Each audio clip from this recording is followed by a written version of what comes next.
Griselda Gambaro, autora argentina, nacida en el año 1928, autora de numerosas novelas y obras de teatro.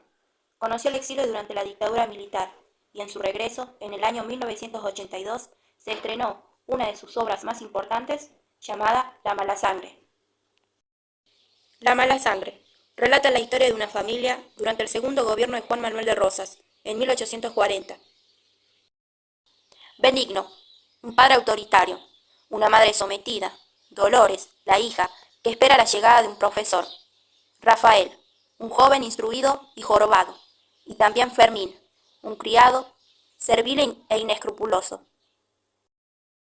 Hablar acerca del contexto de la obra es hablar de Buenos Aires, una época caracterizada por el régimen rosista, una época en la que se había erigido una Argentina federal y en la que existía una disputa entre unitarios y federales. Cabe mencionar que la escenografía se lleva a cabo dentro de un salón de la casa de Benigno, paredes tapizadas, adornos y utensilios presentes en la habitación, que se caracterizan por su tono rojizo, como así también la vestimenta de los personajes.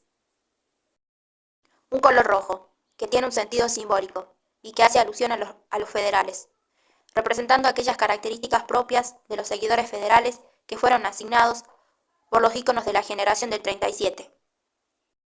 Por eso, la mala sangre está profundamente relacionada con la situación y la historia sociopolítica de Argentina, tanto en el siglo XIX, durante el gobierno de Rosas, como también el contexto contemporáneo de la dictadura militar de los años 70 y 80.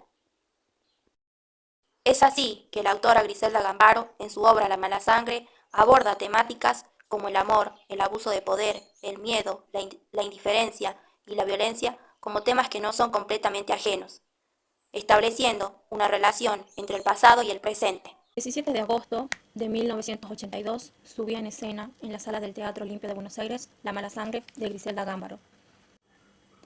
En esta puesta ha quedado como documento fundamental un artículo periodístico para la revista Teatro Abierto, firmado por Mauricio Cartum, dramaturgo y director de teatro argentino, y Máximo Soto, de su equipo de redacción, en el cual la directora, los actores y la escenógrafa transmitieron sus impresiones en torno a su quehacer creativo.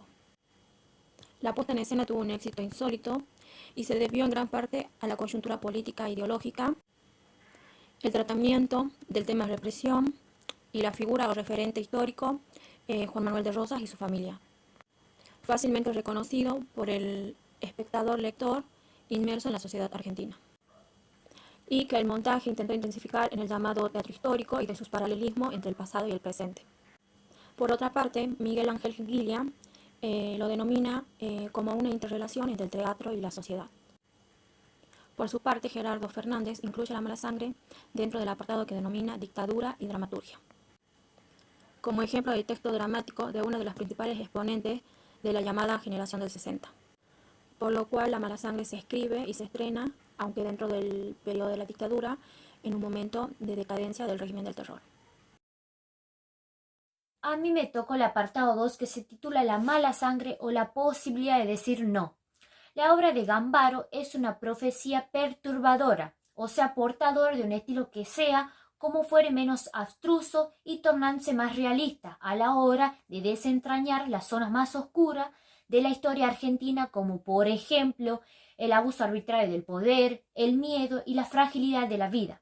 Cuando decimos mala sangre nos referimos a seguir conviviendo con la humillación, el hostigamiento contra los débiles y la complicidad del silencio, que es nuestro compañero ideal para todos los abusos. Además, el inquebrantable deseo y lucha de quienes pagan con su vida la pretensión de vivirla con dignidad y en libertad como tiene que ser. Y cuando hacemos referencia a la posibilidad de decir no, esto quiere decir que tener derecho a la palabra es tener asimismo el poder a rebelarnos al maltrato, al sufrimiento, decir basta, poner un punto final y hacer valer nuestros derechos como personas.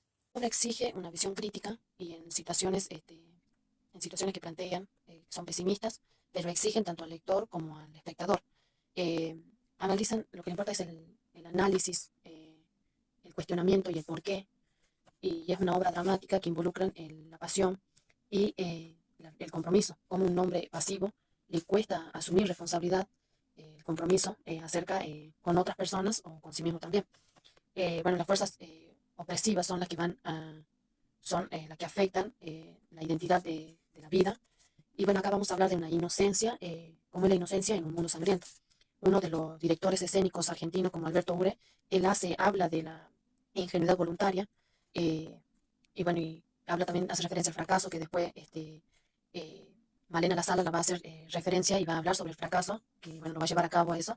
Y bueno, esta es una traducción filosófica de Griselda Gambaro, de la figura frágil y trágica de la esperanza, bueno, donde el personaje toma conciencia, que era puesto por Estela Maris, donde un personaje tenía la posibilidad de decir no. También vamos a hablar del espacio que ocupa al final de esta obra, en el espacio escénico, cómo es la superación de ese horror, la gestualidad, una mirada y también el silencio, que también lo marcaba en la casa de Bernarda Alba, de Federico García, que dice: yo no me callo, pero el silencio grita.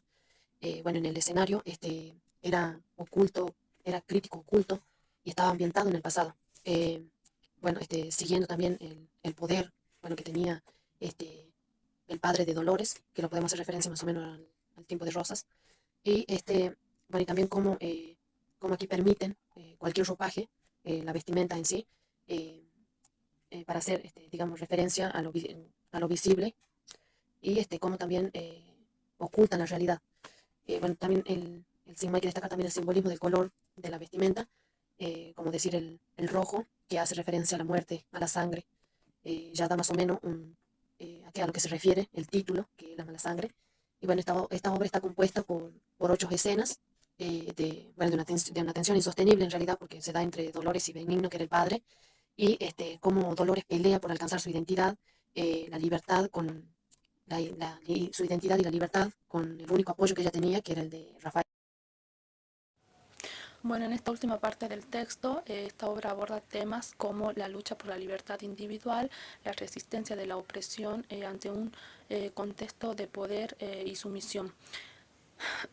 También hace referencia a la dinámica de poder, rebeldía y amor que hay entre los personajes. Las autoras se centran y describen la situación inicial en la que el padre contrata a Rafael a pesar de su condición física, en la que tiene una joroba. Él se convierte en un personaje sometido y humillado. Se destaca también la figura de Dolores, una joven valiente que se enfrenta a las injusticias y tiranía de su padre. A lo largo de la obra se desarrolla la historia de amor entre ellos, en la cual termina con la trágica muerte de Rafael. Luego, en conclusión, esta obra llama a la reflexión de la importancia de la palabra, de poder decir no, y la rebeldía y la valentía ante la búsqueda de la libertad como un elemento importante para la realización personal.